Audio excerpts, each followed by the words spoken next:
Good afternoon and welcome to our second MiniMaster Class of 2025, titled Emotional Intelligence, What Sets You Apart in the Workplace.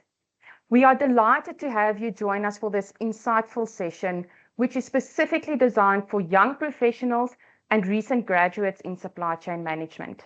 As some of you already know, our MiniMaster Class series is dedicated to equipping you with the essential soft skills needed to excel in today's fast-paced supply chain industry. As you embark or even advance your career, these soft skills are invaluable in navigating workplace challenges, fostering collaboration, and seizing growth opportunities. We are truly honored to host Thando Maseku, Executive Director at Inayo Mining today. Thando will lead a thought-provoking presentation on the critical role of emotional intelligence in the workplace, an indispensable soft skill.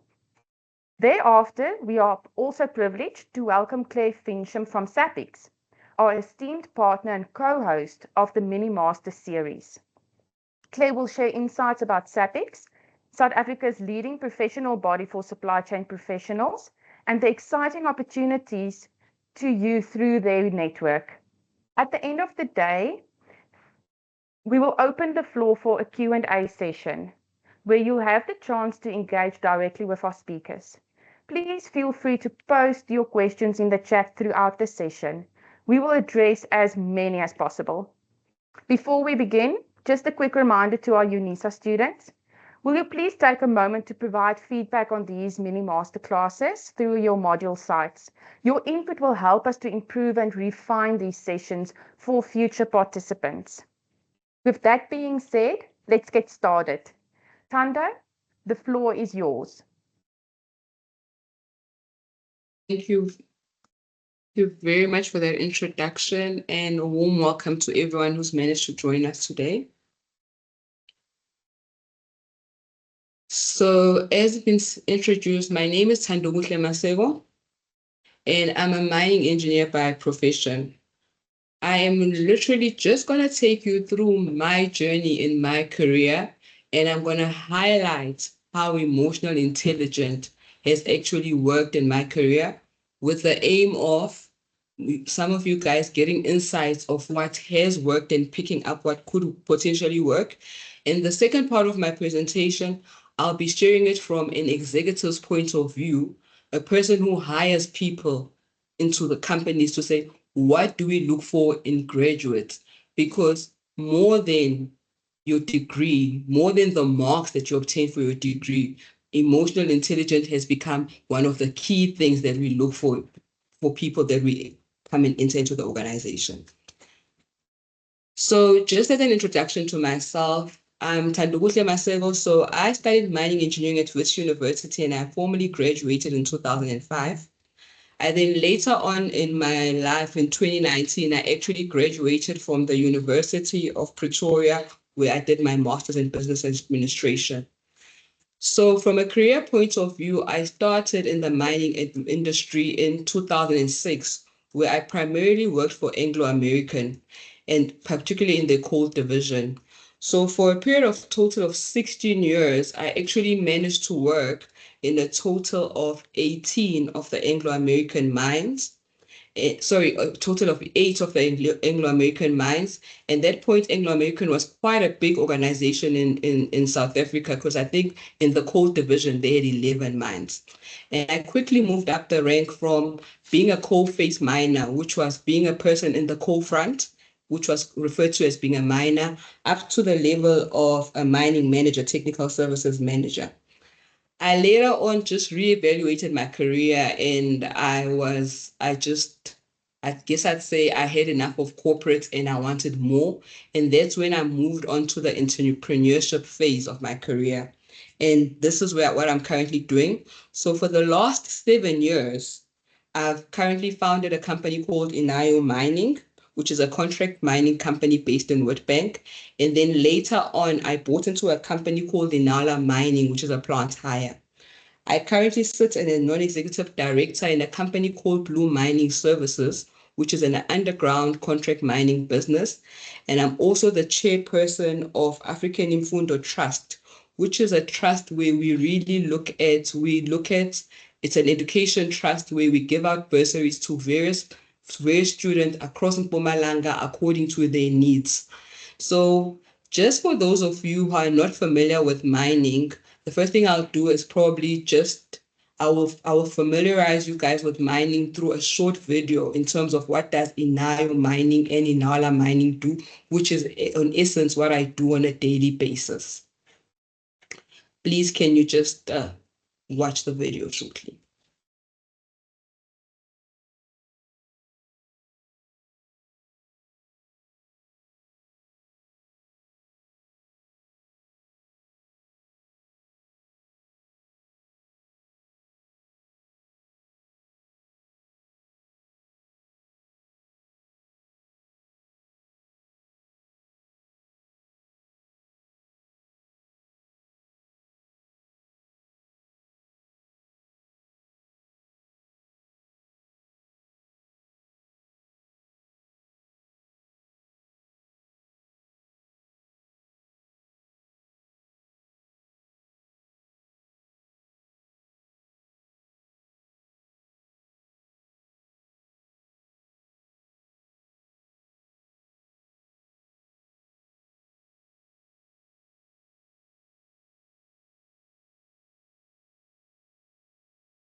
Thank you very much. I hope that managed to give you guys a snippet view of what Inayo and Inala Mining does, which is what I actually do on a daily basis. So in terms of what I'm going to go into, so the aim of this presentation would be to share my experiences and to look at it from a theoretical point of view, how emotional intelligence has actually shaped my career, and also then to look at it also from an executive point of view. So Inayo Mining, as you've seen there, this is a company that was actually founded, it's now 7 years ago, and we're a contract mining company. So we make a turnover of around about 1.2 billion rand a year, and we hire approximately 813 employees. And then Inala Mining is a plant hire business, which I came into which I bought into 2022.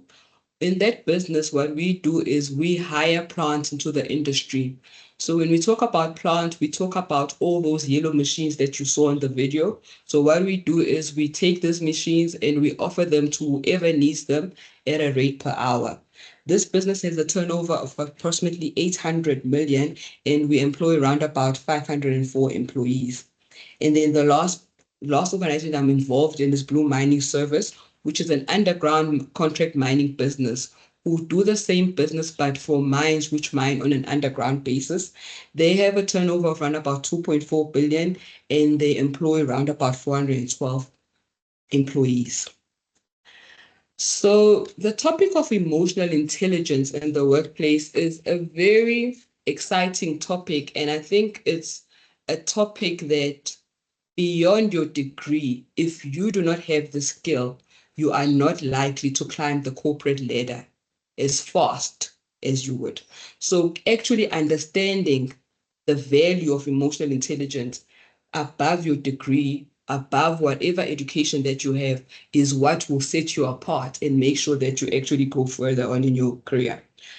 A definition that I quite liked, obviously I had to do a lot of research to understand this topic and sort of do something that speaks to my heart. And what the definition that I liked was particularly this one. It was said, emotional intelligence in the workplace refers to the ability to understand and manage your emotions, as well as recognize and influence the emotion of others, leading to better communication, stronger relationships, and improved performance.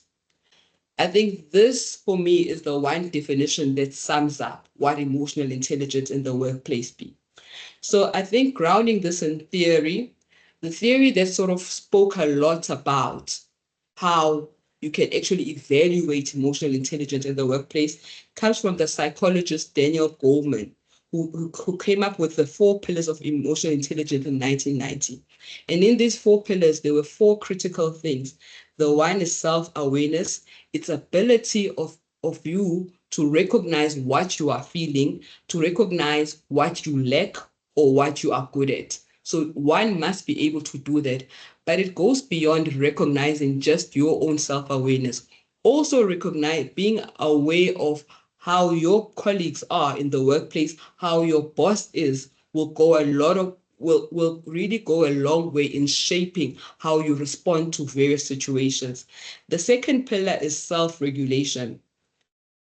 I think the saying is, it's generally known that when you are not in the right emotional space, rather not respond. First, regulate how you feel, because if you respond emotionally to everything, later you will live to regret how you responded. So regulating your emotions is a key skill that everyone needs to learn.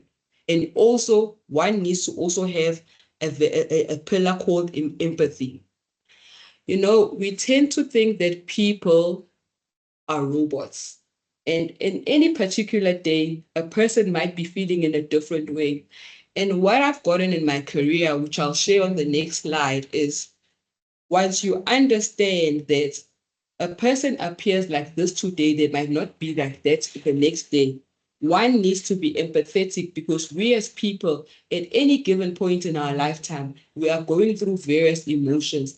Having the ability to connect to a person at an empathetic level gives that person a sense of, I can trust this person. I want to go further with this person. And the last pillar is social skills, the ability to build and maintain relationships. I can never stress that enough, because what gets you going in your career is the relationships that you have. And you need to be intentional about building these relationships. But you find that there are some relationships that you might build now, but actually the value you will only reap it much later into your career. And I will demonstrate this through my journey, was that there are some relationships that I sold very early on in my career, but 16 years down the line, 20 years down the line, the returns I've gotten from those relationships have been key. And I think effective communication is one pillar. You must be able to communicate, and not just communicate for the sake of communicating, but communicate effectively. So what I'm going to aim to do now is divide my presentation into 2 parts. When I talk about the first part of my career, which is within the first 2 3 years, because I think this is this is what most of you graduates, I'm assuming that the larger part of the audience here are people who are about to graduate or have just graduated, and these are some of the things that you will face in your career. And then the second part would be from an executive point of view. So when I want to share my journey, one of the things that I came across as a graduate engineer, you come out from university or wherever, you've been taught theoretically how to do things. But the truth of the matter is, if you haven't applied it to the real world, your skill set has not been tested. So what I quickly learned in my career is you never win with your boss. You must understand your boss, and what pleases your boss, you must aim to do what pleases your boss.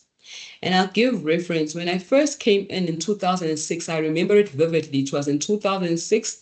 It was probably in July. I'd just gotten my miners ticket, and I was going to be a miner for a section. This just means that I was going to be the person who was going to be directing a group of men. And at that point, it was around about 9 men in terms of how to mine and what to do. So they knew this better than me. Everyone in that section was more skilled than me at doing what I was expected to do, but I was expected to lead them. And my first boss was a gentleman by the name of Machige Duze. It actually is a nickname for the gentleman. So I remember the first thing that he saw, so what happens in the mining industry, what they used to do to us when we first started in was females, we would wear a different color overall to the men. So the men would wear blue overalls, and I was wearing an orange overall. And I think for that shift, there would probably been around about 70 people in the shift. Probably 3 of us were female. So when I say we were the minority, we were really the minority. And as I was driving with Machige Duze underground, his words to me was, "You don't belong here." It took me back because I knew people felt like that. But to hear someone actually openly said it did take me back. And it's like a woman's place is not underground. And at that point in time, I think it had been socially acceptable that women could be in the offices, but actually physically doing the work, it was a bit of, no, women can't do this. So I think what then happened, so I think there was, for me, I had to become aware. My first self-awareness was, I'm required to lead a group of men, and I haven't done this before, so I don't have the skill set to do what I do. So I needed to recognize that I require these gentlemen, these men, to help me execute my job. And it was a self-awareness that I needed to get there and understand. Another thing that I needed to recognize was I was a graduate, and my boss and many of the people that I was within were lifetime. What I'm trying to say is they'd reached the ceiling in their career. So they'd gone up to be in the position they're in due to their skills and knowledge, but not due to them having been educated in this. So the likelihood is that they've reached the ceiling in their career was very high. So they all already recognize that I'm going to be their boss one day by virtue of me being a graduate. So I realized that they are looking at me as, why must we teach you who is the person who's going to manage us in the future? So that was something that I needed to recognize, that there is something that they are contending with. And I think through those things, what I then realized was I needed to come to a place where, how do I stand out? How do I fit into the team? And how do I get them to impart the knowledge that they have, such that they feel that we are all winning? And I needed to understand that I need to do the small stuff. And an example of doing the small stuff is, so we would work a shift pattern. So the shift pattern would be, you work a day shift, which is a Monday to Friday, 6 o'clock to 3 o'clock. The next week, you work an afternoon shift. The afternoon shift will start at a 2 o'clock to a 10 o'clock. And the following week, which will be the third week, you would work a night shift, which was typically 10 o'clock at night to 6 o'clock in the morning. So I was bright-eyed and bushy-tailed, very enthusiastic. And I was like, I'm gonna do this. But the shift I looked more forward to was the day shift leading up until the afternoon shift. And the reason why I was so excited about this shift was because when I got off on Friday at 3 o'clock in the afternoon, my next shift was on Monday at 2 o'clock. Was on Monday at 2 o'clock. So it was my long weekend.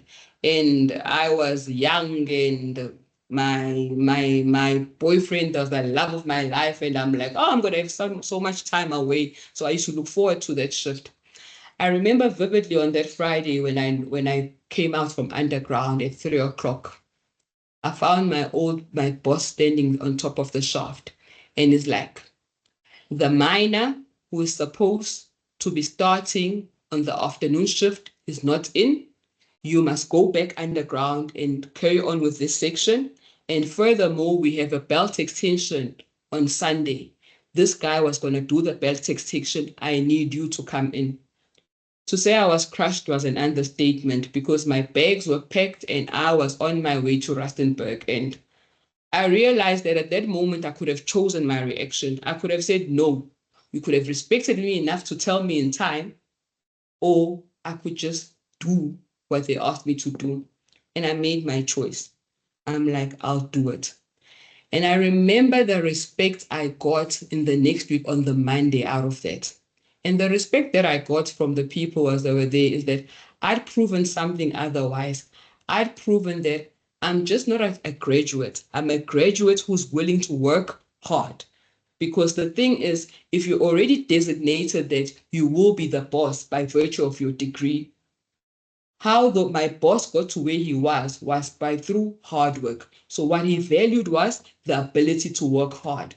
By doing that, I demonstrated that it's not just by virtue of my degree, I could work hard. And then the second thing that it demonstrated to them, so doing the belt extension. In this belt extension, I realized that this happens on a Sunday. And in the mining environment, a Sunday is quite a is a day that not most people work. Few people works, but it's a luxury day to work because you get paid double. You get paid 2 times your rate. So I think they'd close it off that an exclusive group actually works on a Sunday because they reap the benefits. So when I get to the belt extension, I actually found that I didn't know how to do a belt extension. I had no idea, but they needed me by virtue of my qualification, my miner's ticket, to be there. But I then had an opportunity to interact with the influential people on the shaft. And I remember we interacted on a very basic level. It was rugby. So for myself, rugby in 1995 World Cup was key. I don't think very few Black people who were around with the 1995 World Cup didn't understand what a try was, didn't understand. We understood the basic of rugby. And for me, I remember I loved number 10. It was Joel Stransky. I think I loved that player because I think he was the one who kicks. So I think so I understood the basics of rugby. And by virtue of that, and I'm from Durban originally, so I then automatically, I just associated with the Sharks. I remember the conversation was going on. That ability of me to know the game made me be able to associate with the older white male where rugby was a key thing for them. So I could speak that. And then all of a sudden, I became socially acceptable within their circle. And what that then translated to, then they started saying, we like her. It was actually nothing to do about I could not do a belt inspection, but I got the people around me to accept me, to understand me as a person, and that changed the whole game. And then I'm just going to move on to a second experience that I had. It's finding a commonality. So the group of people that I led were largely Pedi men. And I'm from KwaZulu-Natal, and we are indoctrinated. I often joke about this, is that Zulu is deep in your blood. The only, except for probably English because you learn it at school, the only language the majority of Black South Africans from KwaZulu-Natal can speak is Zulu. Your second language is Zulu. And even if you come away from KwaZulu-Natal, guess what you tend to speak? So I could be conversing with someone of a different language, but it's so it is so ingrained in me to speak Zulu that Zulu, Zulu, Zulu. But now I was sitting with a group of Pedi and Sotho men who I was expected to lead. I had to learn how to greet in that language, and I had to at least try. And what these men appreciated for me was my ability to try. And then I had to connect, which was building relationships and empathy on the pillars of emotional intelligence. I had to try and connect with them on an emotional level. And probably my biggest reference for that was a gentleman by the name of Ntate Ntao.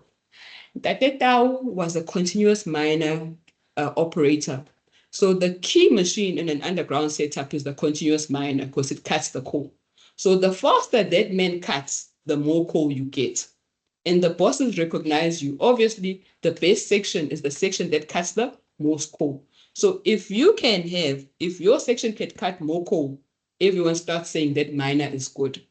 So Ntate Ntao was an old man. And at that point in the mining industry, there were places called hostels. And Ntate Ntao was very sick, and he was from Lesotho. But then women were not allowed into hostels. So Ntate Ntao didn't come to work for 3 days. I became very concerned because as a miner, he's a key person because he cuts the coal. So what I then did was, when we knocked off on my night shift at 6 o'clock, at 7 o'clock, I was outside the hostel saying, I want to see Ntate Ntao, something is wrong, because I was always at work. Then the security, like, okay, we'll have to escort you because females are not allowed. I found Ntate Ntao terribly sick. And then he told me, I'm not well. Then I'm like, what can I do? It's like, my wife is coming over, but she doesn't have a place to sleep. So I'm like, oh, she can sleep at my place. I had a big issued mine house. So Ntao came over from Lesotho. She slept at my house. I had a 3-bedroom house. I was alone. But the gratitude I got from Ntate Ntao from that small action was so much that if there was a gentleman who would cut extra for me, Ntate Ntao, if a section is supposed to cut 50 meters, I would always be cutting 60 meters because Ntate Ntao built that thing with me. It's like he sort of treated me like, if a person can see me as human and do so much for me. And this is the value of building relationships. So what elevated me in my career was what other people could do for me. And it was really through using emotional intelligence. I hope as I'm going through along, you see how social skills, empathy, and self-awareness, some of the 3 pillars, have actually helped me in my career. So I think the last 3 points are actually to say, who knows your name? We all come in as graduates, but how do you stick out? There must be people above you advocating for you who say, she is good, he is good. And how are you good? You must perform to be good.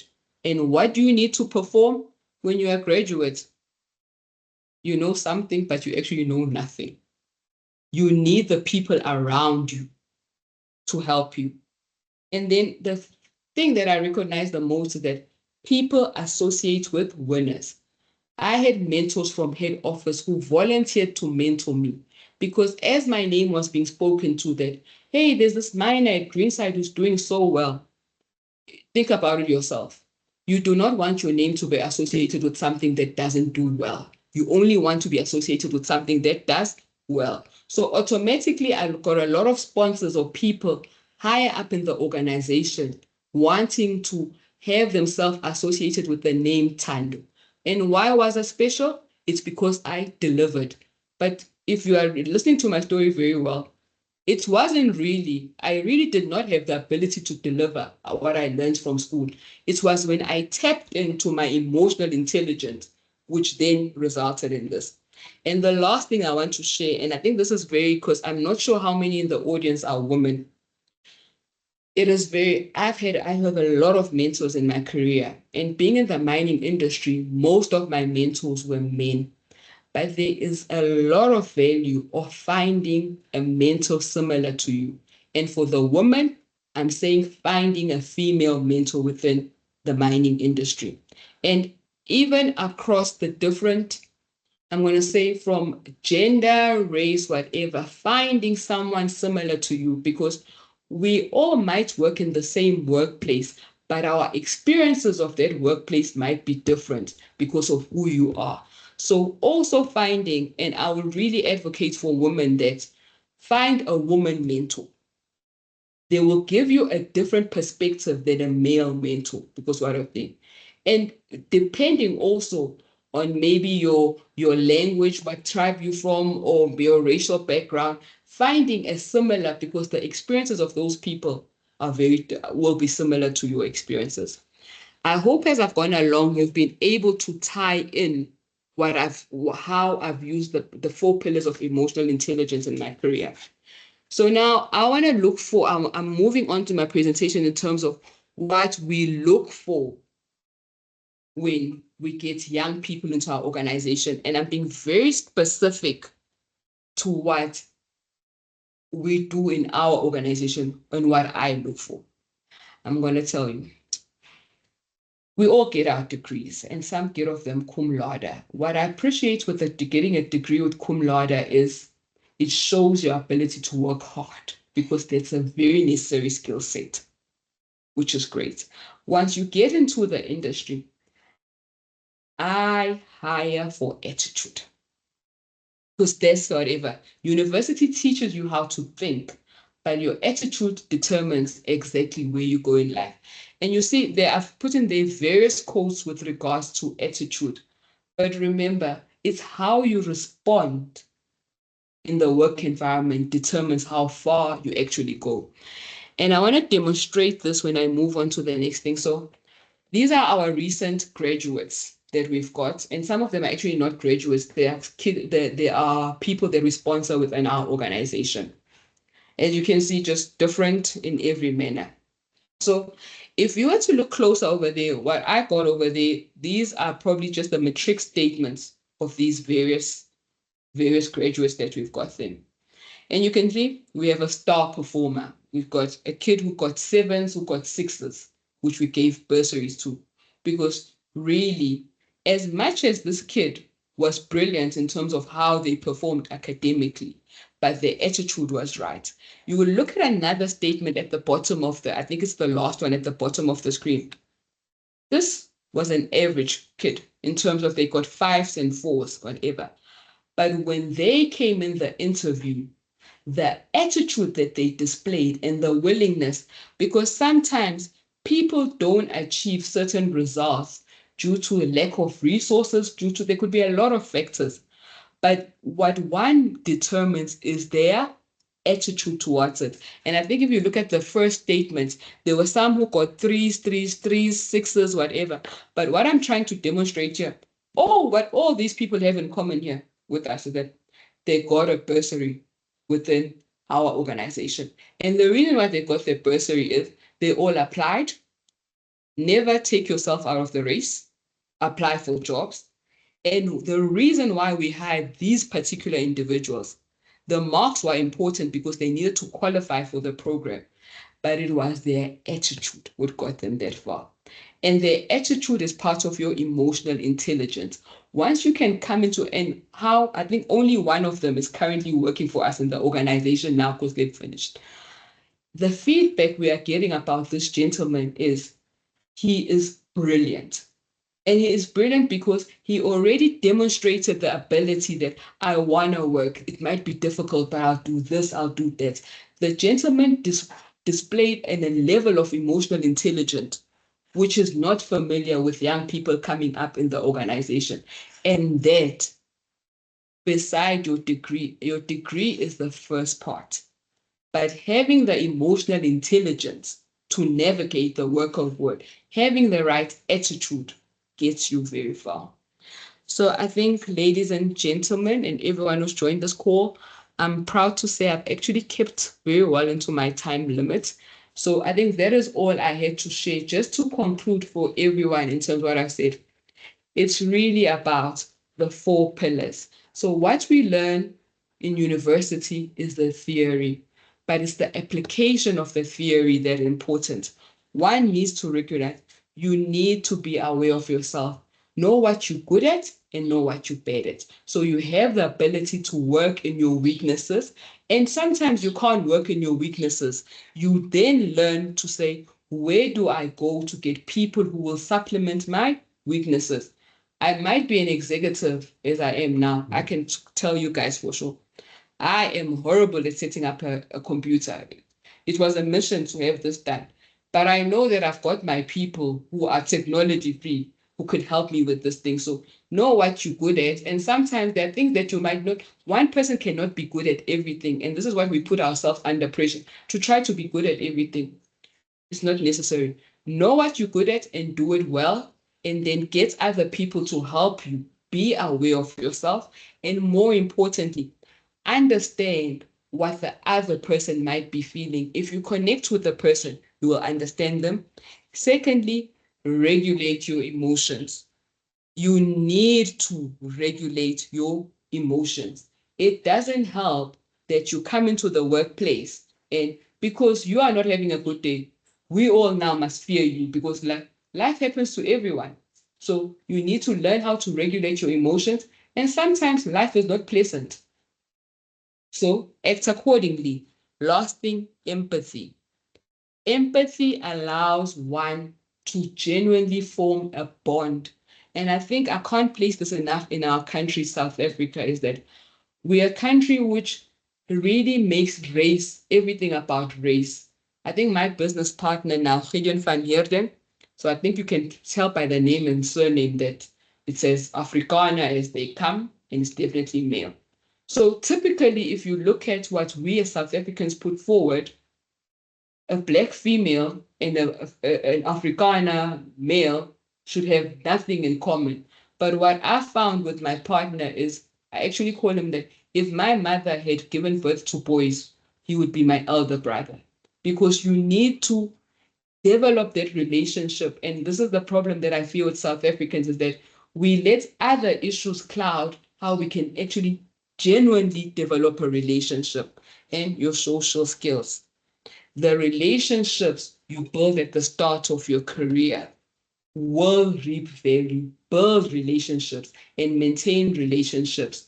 So I've got it, oh, not much duze yan. No, Tatitao, I'll talk about Tatitao. 2 years ago, I wanted to go to Lesotho. I ended up not going. Guess who I called? Tatitao. He's now 80 years old, very old, and he's still alive. He was like, when are you coming over? I'll come fetch you. But those nurture relationships because they take you far. Thank you very much to everyone for tuning in. So I think I'm about to introduce the next speaker that we have. The next speaker to go on comes by the name of Clare from SAPICS. Over to you, Clare. Thank you so much. Thank you, Thando. That was a brilliant presentation. I loved listening to it. Far in advance, in my career, and even learned some things and just reminded myself. And I urge everybody on this call to save this presentation somewhere and every year just listen to it again. Those important topics that Thando mentioned. Thank you for that. I'm going to follow on really a little bit with what you're saying and sort of talking a little bit about SAPICS and how we can support some of the topics that you raised, and just a reminder as to why we partner with UNISA. And thank you, of course, to the team behind the scenes for all their work, is that at the annual conference last year, it was highlighted, the SAPICS annual conference, it was highlighted that there was some disconnect between what students were learning at university and how they were well placed to be in the workplace. And these webinar series are trying to address some of the issues, and emotional intelligence and all the points that Thando raised is absolutely key for being out there in the front, being seen, making sure that you are noticed by management, that you are empathetic, etc. So a brilliant presentation. Just want to mention that SAPICS also has a mentorship program, and as I've mentioned before, and as some of you have heard me before on this, that we have a mentorship program.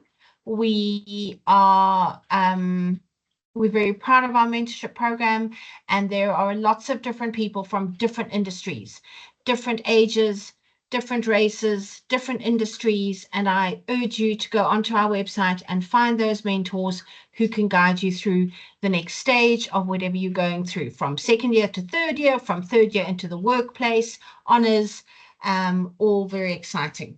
So it's an honor to present again to the community. I won't spend a lot of time on my slides, just because all of this information is available on our website. I want to just focus on a slide further on. But SAPICS is an industry body for supply chain professionals and anybody involved in supply chain management, operations, logistics, transport, procurement, purchasing, and our mission is to elevate, educate, and empower the community of supply chain professionals across Africa. We have a student membership, which we encourage students. We also have a young professional membership, and the membership benefits are relevant and important. We allow you to put your CV on our website. We have access to the mentorship program. We have these kinds of events that we alert you to, and we have an annual student conference. The cost for joining as a student is only 184 Rand for 12 months of membership. So it is quite affordable, we feel, and we can also encourage a payment plan if that suits you. That's a QR code if you would like to join up. But I think that Tamari and Letitia will probably share these slides, so it'll be easy for you to find. On the 27th of February, we held our Young Professional and Student Conference, and I would encourage you to follow SAPICS on YouTube. And if you have some time, I suggest that you go onto the YouTube and you watch the conference. We had a lot of different talks, and I just want to highlight also to Thando's point that our closing speaker was Chule. She's an amazing woman, and she and I had been talking about Ubuntu in supply chain, and we feel that within the supply chain that Ubuntu is really relevant, because I am because you are. So I'm in production because you're in purchasing. You've bought the materials so that I can produce them, and they can be stored in warehousing. So we're very proud of that, and it was quite a fun talk. I urge you to listen to that. I also agree with Thando that I think it's important to be empathetic as to what everybody does every day in their jobs. And if you've got an hour at lunch, spend half an hour of it going to chat to somebody else in a different department and asking them what their highlights are in their work, what their challenges are, because as soon as you know what other people are experiencing in other departments, it'll just make you A, more empathetic, and B, help you with your work actually, and then more gets done. So I'm very passionate about chocolate, and we are coming up to Easter. So I wanted to just show you this quick slide, and how the process of manufacturing chocolate in time for Easter, and to highlight the supply chain and all the different processes that we go through, and how SAPICS can support you depending on where you are going to be in the supply chain. So obviously we know that the supply chain is a long end-to-end process that starts with purchasing and procurement, and obviously we are needing to have chocolate coming up for Easter, so we've got to purchase the cocoa beans from Ghana or from South America. So the import people are then involved. We have finance involved. We've got forecasters involved. And I just take you right to the end of this little graphic where you see that the supermarket is the person who is actually focusing on the demand.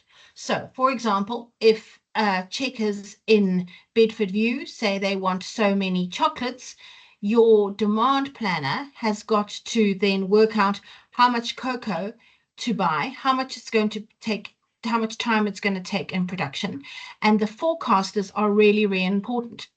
And just talking about Ubuntu again, sales and operations planning, people talking to each other, the finance team being involved, the marketing team being involved, sales team being involved. The sales team is promising the world to Checkers in Bedfordview, and then comes back and, oh, sorry, we didn't make enough chocolate, so we can't satisfy that order.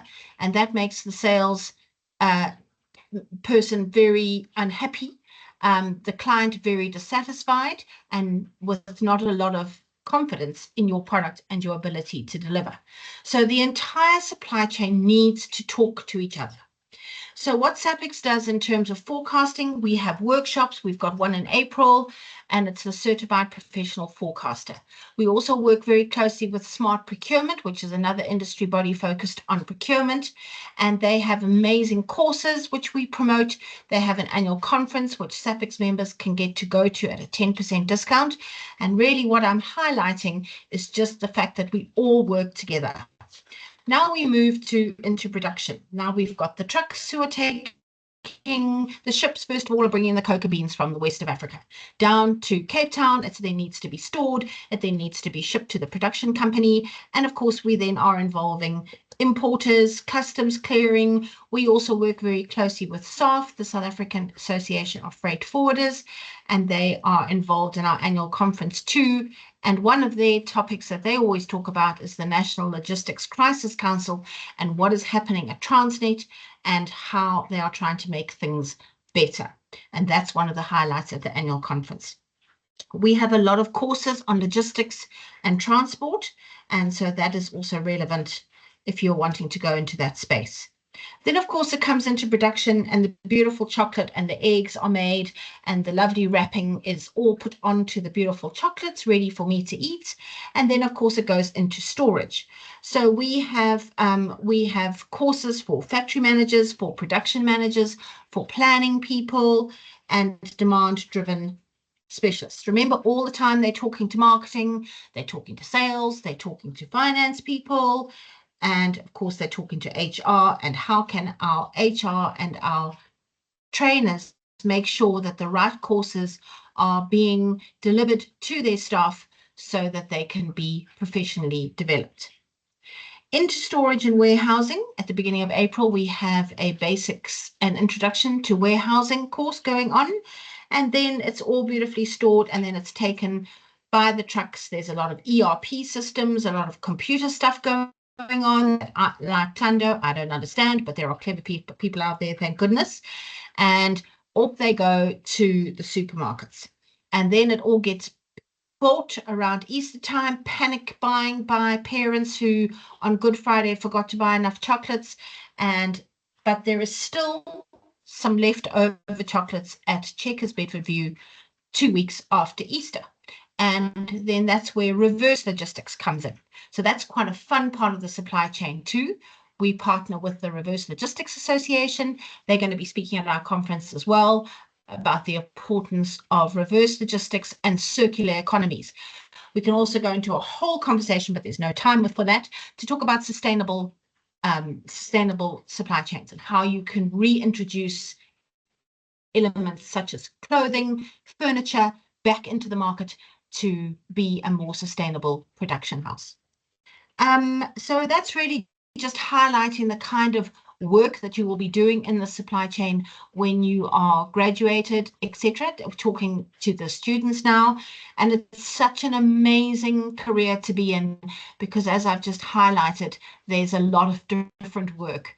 But I just encourage you, as per Thando, to talk to other people in different divisions, to have empathy, to be respectful of all the people in the workplace. It doesn't matter what they're going through, you just are respectful. And if they irritate you, you vent it when you're on a walk on your own and not in the workplace. So thank you to the UNISA staff and their team for the amazing work that they always do for us. I'd love a lot of you to join us, join our community. We would love to share this button with you. We ask you to follow SAPICS on LinkedIn and on Facebook, and to be an engaged member of our community. We've really had a swell of members. We're close to 1,000 members now, which has never been had before, and we're very proud of the work that we do, and we would love to have you as part of our journey. So thank you. I'm going to hand over to Letitia, who will be handling the question and answers for the next 10 minutes. And thank you, Thando, for finishing a little bit earlier so that I could have a little bit more waffly time. But I hope that highlighted the amazing work that supply chain management people do. And I wish you lots of luck with your endeavors and your studies and your work this year. Thank you. Over to you, Letitia. Thank you so much. Thank you, Thando, and thank you, Claire, for your presentations. We really appreciate it, and we are very excited about everything and to use it in our way forward. I see there are only basically compliments and appreciation in the chat forum. So I see there is 2 questions. So firstly, to Thando. How can young professionals develop and demonstrate emotional intelligence in a virtual or a hybrid working environment where face-to-face interactions are limited?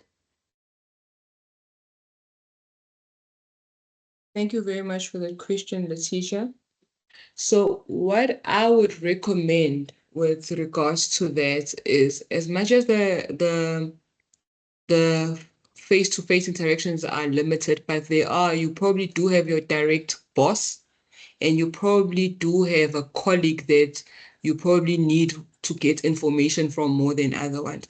So what you can do, you can ask for feedback from them, for feedback in terms of your performance. What do they think that you are good at? And I think one of the feedback ways that works for me is, what must I start doing, stop doing, continue doing? Because that's going to give you a very accurate reflection of how people perceive you, and you are then going to be able to evaluate yourself from the 4 pillars. And from then, you are then going to have to actively start working to develop behaviors which will assist you to overcome whatever is the negative feedback that you've got. I think for me, there will be an illustration of emotional intelligence by just getting that feedback and then starting to proactively work on. It might be a limited amount of people, but that's the first step to doing something. So that's what I would recommend. Okay, thank you. And then the other question is, how can early career professionals leverage emotional intelligence to stand out and accelerate their career growth? I think you have touched on this a bit, but if you can maybe just reconfirm this. No, I think, Letitia, I do feel I've touched a lot on in my presentation on it. Is I really believe what one needs to do is, you need to, when you get into a place, firstly, be self-aware, understand what you are not so good at, and then actively trying to work to get what you are not good at. And I think I demonstrated through the presentation was, for me, a key thing was the building of relationships. Once you can build relationships, and relationships can be built in any different manner, because I can't be prescriptive in terms of your work environment, in terms of what the people in your work environment are most likely to like, or what they enjoy as people. I found that you really form a good repertoire with people once you get to understand what they connect with. Get to understand what people connect with within your work environment, and not just in the work environment, as people, what values and principles do they uphold in life. And when you do that, start talking to people on a personal level. And I'll give you a stupid example, which I feel will demonstrate this a bit. One of the things that I typically do when I go into a meeting, on a live meeting, is I make everyone tell me their name. And if there are no name cards, which is usually some of the meetings that I have, I'll write down the names of the people, and I'll write it in the order that the people are sitting with. So when I'm speaking to that person, when that person has asked the question, or I'm responding to them, or I'm addressing them, I will then use their name. And their name will always click to me, because how I've written it on the piece of paper I've got in front of me is according to how they are seated. And I found that people then just want to engage with you more and then want to interact with you more.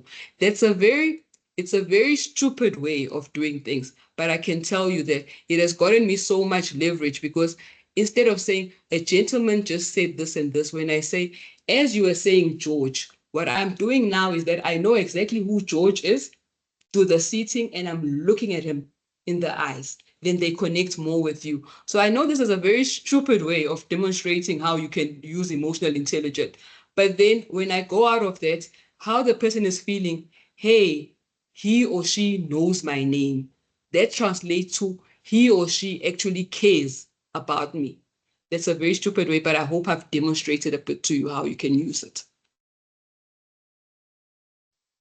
Perfect. Yes, thank you. I see there is another question, but I think it will differ from company to company and also from person to person. Sorry, my mouse now decided to go another way. Sorry, it was about mentorship. There we go. In mentorship for students, what exactly entails a mentorship relationship? Is it weekly discussions that are work-related? Is it references from your mentors? Please provide clarity on this. So maybe you can just give feedback on what your company does or what your mentor did, just to say, did you have weekly discussions or how were you mentored? So with regards to mentorship, I think it really depends on the relationship between the two people. Generally, as a person, my friends know me. I'm the type of friend where I've got a very small circle and I've got very limited interactions normally. So I can speak to my friends probably just twice a month. That's good enough. But in a time of crisis, I can call my friend 3 times just to check up on them. So it differs to the personality that you are, but what you must recognize of mentorship, especially at the start of your career, is that the relationship of mentorship is actually driven more by the mentee than the mentor. Because remember, who's going to gain more value here? It's actually the mentee who's going to gain it. So the onus becomes on you to actually drive the relationship. And more important than anything else is you must now be understanding that the mentor that you choose, because your mentor has a choice to say they will work with you or they will not work with you. So how I would suggest that you actually really look at it, look at yourself to say, what value am I going to add to this person's life? As I said in my presentation, any person wants to associate with a person who will provide value or will be a winner. So actually look at yourself and look at this person.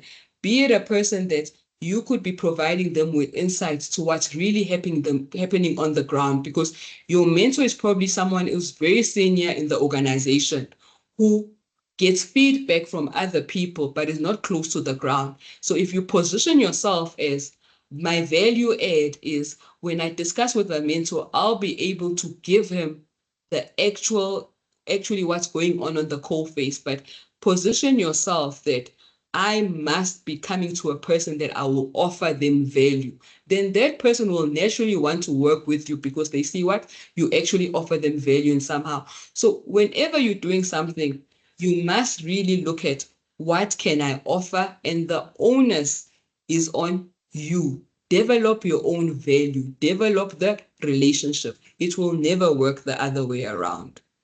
Thank you so much. Thank you so much. I see we have reached the end of our discussion, so I'm going to hand over to Tia Marie to end the discussion. Thank you so much for everyone for attending. Unfortunately, we have come to the end of this mini masterclass. As we conclude, we want to extend our heartfelt thanks to our presenters for their engaging and insightful presentations and all the participants who joined today. We really do hope everyone found the session as captivating as we did. If you want to listen to this mini masterclass again, please visit our YouTube channel where you will find this and all of our previous mini masterclasses. Details of our YouTube channel has been posted in the chat. Looking ahead, we encourage all of you to please sign up for our mailing list. the details of which you will find also in the chat. This will give you more information on the Mini Masterclass series, such as the date of our next Mini Masterclass for the semester. And with this, I would bid you a very good day, and we will see you soon. Goodbye.